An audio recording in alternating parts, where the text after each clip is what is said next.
Well, let's talk about Ukraine, because over the past 2 years, one of the greatest hoaxes ever perpetrated on the American people was meticulously carried out by the deep state. And it had all of the help of the propaganda arm of the United States media. Everything went from the Associated Press to CNN to the New York Times. So it's not hard to believe that a majority of Americans actually fell for it. Americans are trusting people. They're hardworking. They're busy. They're taking care of their families. And when they flip on CNN or something for a brief few moments and they hear this rhetoric and this propaganda, they went along with it, unfortunately. Americans were told that Ukraine was invaded by the demonic Russian army in an unprovoked attack. They didn't know the history going back to 2014.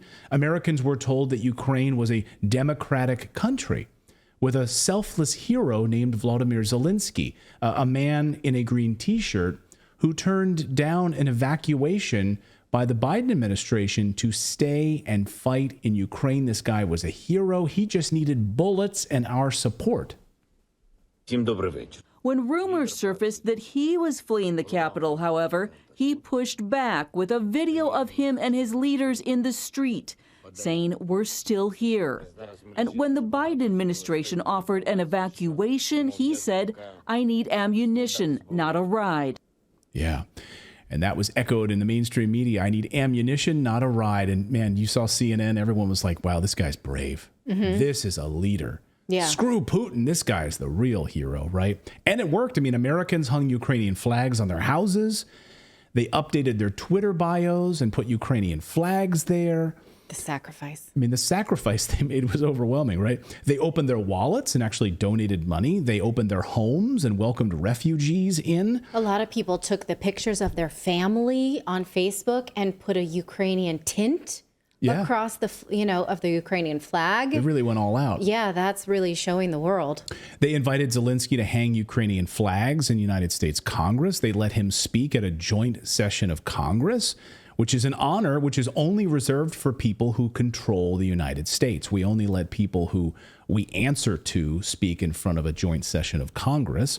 The propaganda was incredibly strong, and most Americans, of course, fell for it. Falling for it allowed the United States Congress to send over $200 billion to Ukraine. I love seeing this fake number floating around of $111 billion.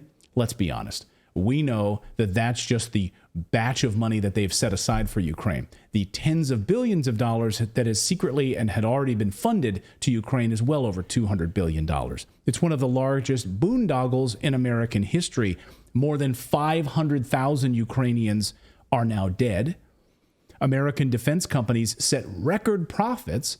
The CEO of Raytheon casually admitted the truth that the war in Ukraine is very profitable. You made some public comments a while back about how, the conflict would likely result in an increase in your business. Some took issue with that. That seems like a logical consequence of what's going on, right? Yeah, that's fair enough. Look, we don't apologize for making these systems, making these weapons.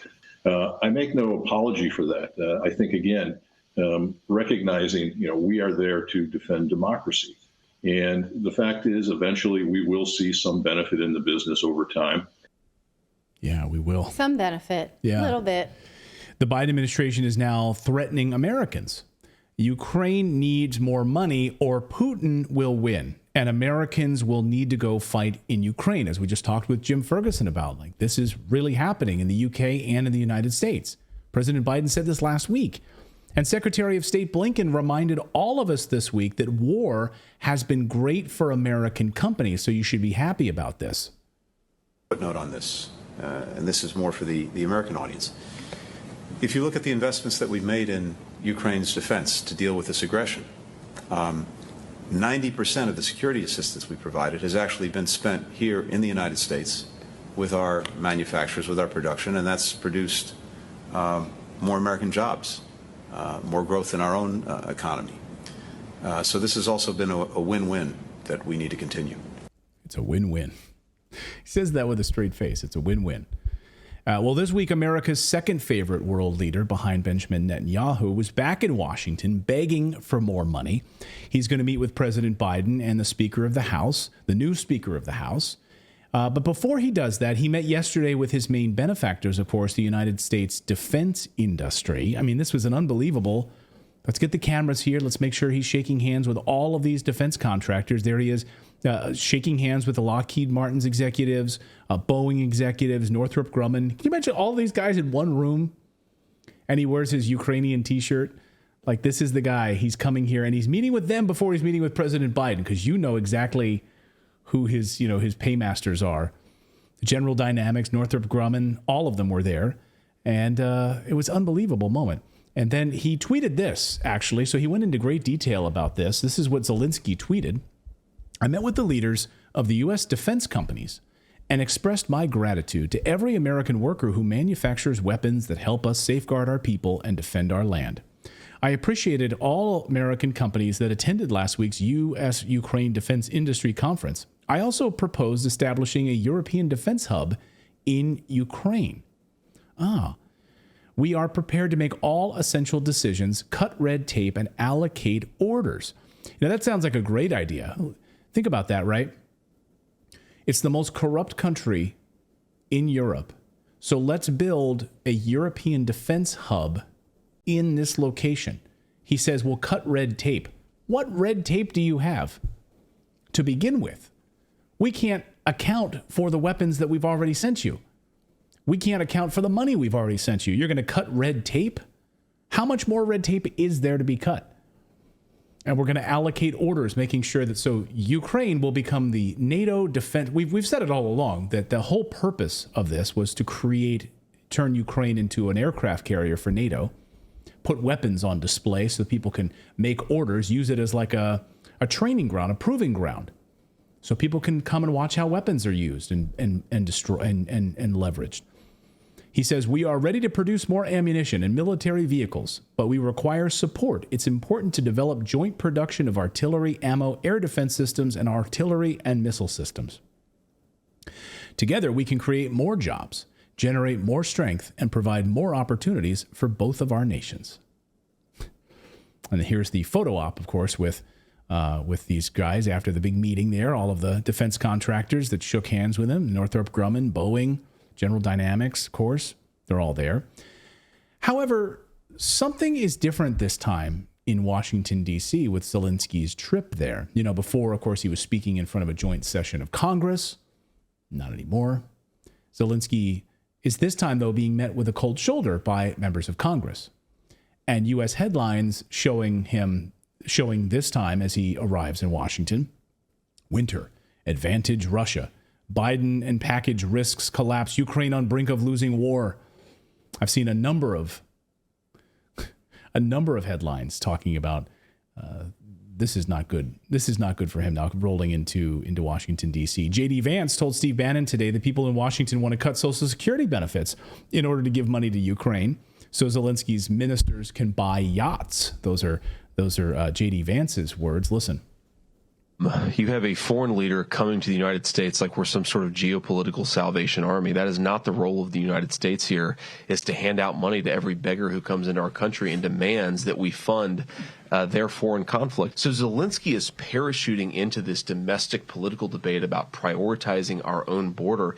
He's not here to tell us anything we haven't heard before. He's here to badger and browbeat Speaker Johnson and Senate Republicans into foregoing our negotiations on border security in order to write him another blank check. I've never seen anything like this. This is not Churchill coming in the midst of World War II. This is literally a guy begging for a handout and telling Republicans to stop negotiating over your own border security. I'm offended by it. As a United States Senator, I'm offended by it. We should be focused on our own border and be having that debate. We don't need Zelensky to parachute and tell us how to run our country. You have people in this town saying we need to cut Social Security. There are people who would cut Social Security, throw our grandparents into poverty. Why? So that one of Zelensky's ministers can buy a bigger yacht? Kiss my ass, Steve. It's not happening.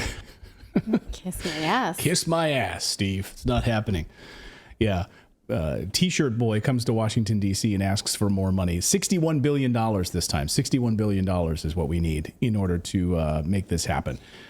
Now, Republicans continue to say they're not going to put up this money without any kind of guarantee around the border security. We'll see what happens. I mean, we're Well, on the JD edge of our Vance, seats. I mean, yeah, Senator Vance said, look, this is the first time he's actually seen Republicans somewhat united around something, which is maybe border security. It's convenient that, now it's almost an election year, so that's now suddenly a concern to them. Okay. And going to torpedo a Ukraine budget.